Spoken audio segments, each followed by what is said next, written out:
lining everything up. And Hey everybody, it's McKenzie and Molly. We just got back from dinner because today is Mackenzie's birthday. And so we had to take a break because we were so busy eating all these chips that were really bad for us.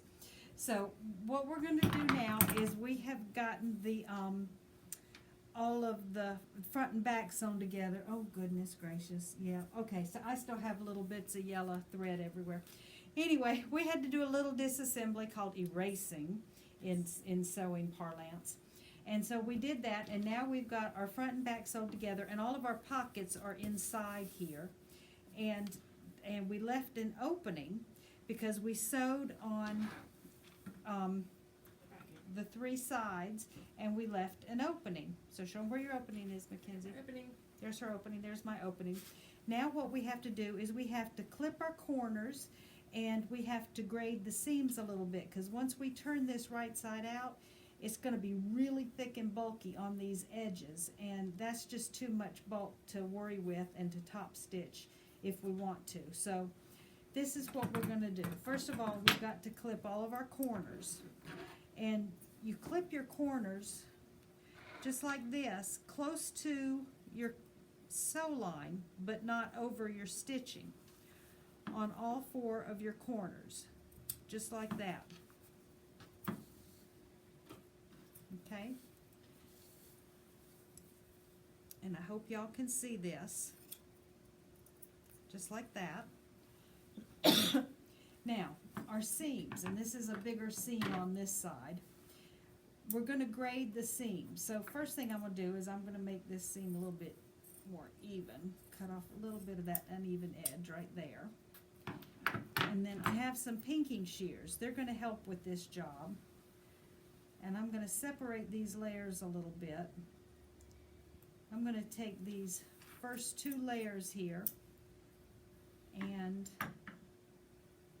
I'm going to use the pinking shears, and I'm going to cut a little bit closer with them.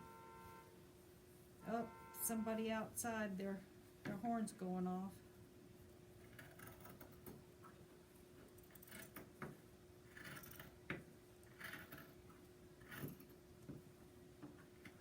Maybe I'll do the first three layers since they're all sewn together, because that's one of the pockets. There we go. Now it's catching hold. Man, sometimes something works so good in your head and then you get it in real life and it just goes.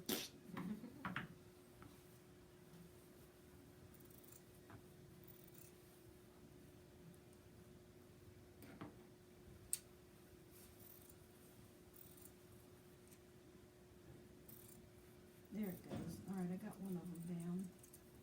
Alright, now this other one has this little bit of trim on it. Oh man, those pinky shears don't want to bite that. Alright, I think y'all are getting the idea here. This is taking out a lot of this bulk right here, so that when we turn this right side out, it's not going to be so thick. But making them all the same size is not going to help. Alright, so that's reduced that one. I'm going to do that all the way around. And then I'm going to reach through this hole right here, and I'm going to pull everything through, just like this.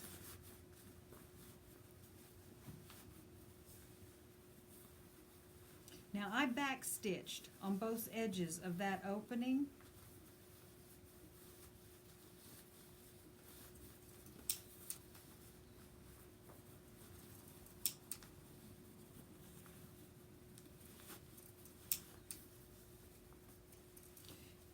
And one other thing, before I complete this, I'll go back around all those seams and I'll tap them with the iron open just a little bit, because that will make this lay a lot prettier. I know a lot of y'all say, I don't like ironing. Well, guess what? Sewing and ironing go hand in hand. They just do. So whether you care for it or not, you just need to get you a little iron and a little pressing surface, whether it's a TV tray with a towel on it or what, but there you go. All right, so this much of it is done. There's that corner that I just clipped and graded. That's all down this side. Okay? Now I'm going to go back and I'm going to do all the other sides, and we'll come back to you whenever we're done. How's yours looking, It's McKenzie? getting there. Show where you've done your pinking on there. Can y'all I see just that did it on pinked the top edge? so far. I haven't done my pockets. But Okay, but see where she's pinked that edge on? Now that's going to lay a lot nicer on the inside. All right, so we'll be back in just a couple minutes, and the last step that we have on these is to put our waistbands on. Alrighty, hope y'all are enjoying our construction on Mackenzie's birthday for our aprons. see you soon.